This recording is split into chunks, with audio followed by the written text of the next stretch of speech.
series that details exactly how a child can be taken from a family when there are no abuse allegations. You're going to hear about the accusations that led to the removal of Amin-Ra and their newborn baby.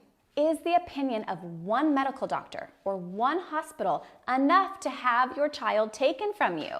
In Saisha Mercado and Tyron Diener's case, yes, it was. And for thousands of more families, it is as well. The occurrence is actually so common that it has been coined medical kidnapping. Now, CPS would disagree with that term, but after researching this story for 2 weeks and other cases, I think it is exactly accurate. The definition seems to be attributed to a talk show host of the Medical Kidnap Show, a radio show out of Phoenix, Arizona. Here's the definition being discussed on the show.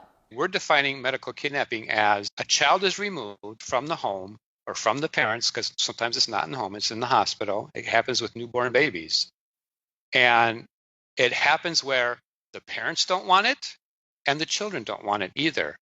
But somebody, a medical professional or a caseworker or a social worker with Child Protective Services, has made that determination that that child at that point needs to be removed from the home.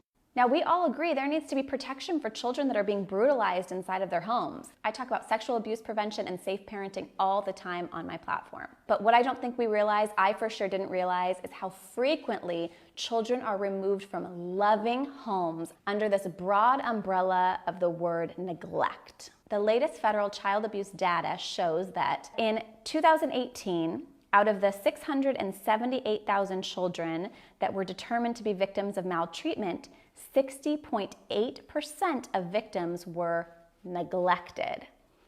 Now, state to state, these numbers can get even higher. Here's a quote from the Associate Commissioner of the Children's Bureau. This report again demonstrates that most children enter the foster care system not from physical abuse, but from neglect. Here's another clip from the Medical Kidnap Show. Comes under this more broad term of neglect. Now, that neglect can be something, as I mentioned earlier, like just simply wanting a second opinion from a different doctor on the medical care for your child. And all of a sudden, bam, you're charged with medical neglect. So here's one example of another family, the Nikolaev family, who wanted a second opinion. They didn't like how they were being treated at the hospital they took their son to. Here's what happened. What they've done was basically kidnapped our child with the help of police. It all started with a trip to the hospital. They were coming up basically with some random stuff. Oh, we need to do this. Finding another thing just to keep us there. Feeling increasingly trapped and desperate, Anna removed Sammy from the hospital and took him directly to Kaiser for a second opinion. I just was scared. I did not know what to do, so I packed him, I packed all our stuff, and we walked out. And despite going straight to another hospital, CPS showed up at their door the next day. It's caught on their home video camera to take their child by force from her arms. We'll show you the order, Anna, in a second. Yeah, we'll show it to you. Listen, if you don't, we're going to the jail. Because right now, you're delaying. You're going to be resisting. You don't want to go to jail, okay? So don't put your baby through this. So I'm going to grab your baby. You don't resist and don't fight me, okay? Where is he going to be? He's going to a hospital. Which one? Which one? We're not going to tell you right now because I don't think you're acting, rationally right now. Now, 2 weeks ago, I would have heard the word neglect and I would have thought about a child that had no caretakers, that was being starved, and there was no love given to this child. But then I saw this really familiar scene of warmth and connection and love pass my social media feed. And the family that I saw was Saisha and Tyron with their little boy, Amin-Ra. They are responsive, conscious, holistic parents. They spent their days with their son Amin-Ra in their arms, listening to music, drumming, singing, reading, breastfeeding, and connecting in nature. It was an environment rich in serve and return responses between child and parent, and attachment, which is the gold standard for neurological development in a child. That's what this child had with his family, the exact opposite of neglect. So then how was their son ripped from their arms by force and has been in foster care for 6 months, and now their newborn child was just taken from them? Now, this is a brief timeline of the events that led up to the removal of their children. And this is really important because the only thing holding up this case are accusations that the family medically neglected their child. And I want you to see exactly what constituted as medical neglect in this investigation. I hope that this story opens our eyes wide open to the corruption that is inside the Child Protection Services, and that loving parents are having their children stolen from them every day. The only thing from preventing this case from being dismissed are the opinions made by one hospital and one investigator. The family says there is omission of crucial evidence, which I will detail for you, and there are false allegations made. This complaint of false allegations being made is so rampant within Child Protection Services. Former Georgia Senator Nancy Schaefer was an outspoken critic of CPS.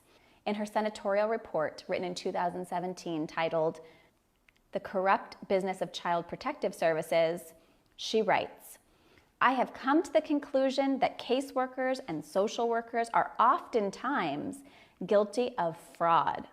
They withhold evidence, they fabricate evidence, and they seek to terminate parental rights. However, when charges are made against them, the charges are ignored."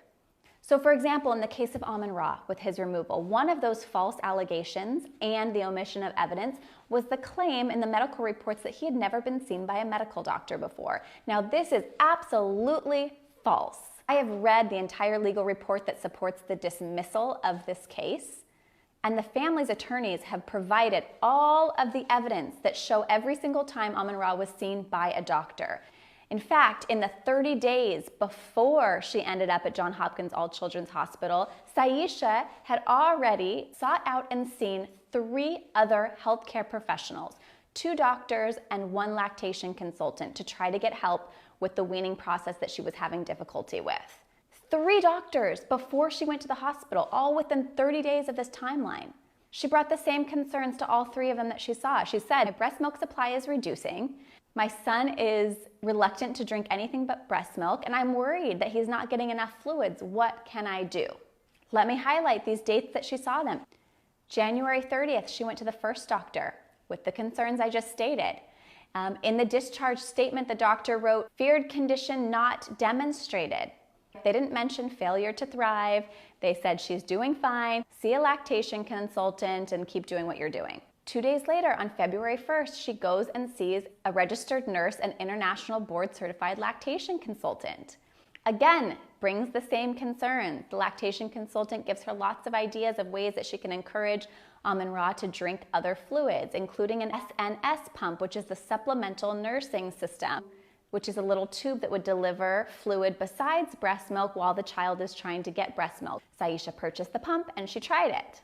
But then a few weeks later, on February 25th, she still felt that, you know what, we're not making the progress that I want to see. He's still showing reluctance to anything but breast milk. This is just seeming so hard, and she needed more support. So she scheduled a teledoc appointment, and this doctor on the screen on the teledoc appointment told her maybe he has a virus, and told Saisha go ahead and go back to the hospital to see if that was the case. So on that same day as the teledoc appointment, when the doctor suggested that maybe he had a virus and that could be preventing him from drinking other fluids and wanting to eat a lot of food, she took him that same exact day to Johns Hopkins All Children's Hospital in St. Petersburg, Florida. She walked in with the same concerns she'd brought to 3 other healthcare professionals. You guys see this, right? These are parents very concerned with the well-being of their child. The exact opposite of neglectful, right?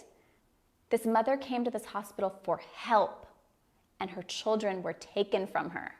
She came for a healthcare service, to hire them for a service. And she was immediately profiled and falsely accused of medically neglecting her child. Now, in part 2 of this video, you are going to see just how quickly things spiraled out of control once she got to the hospital, that she was forced to sign something that held her captive there, and what ultimately led to the removal of now 2 of her children. Her newborn today was taken from her, and her son was removed from her 6 months ago. The video will be up on my YouTube channel as well as my Instagram. Please share this as far as it can go. This family needs our help. And there will be links below each video with direct calls to action.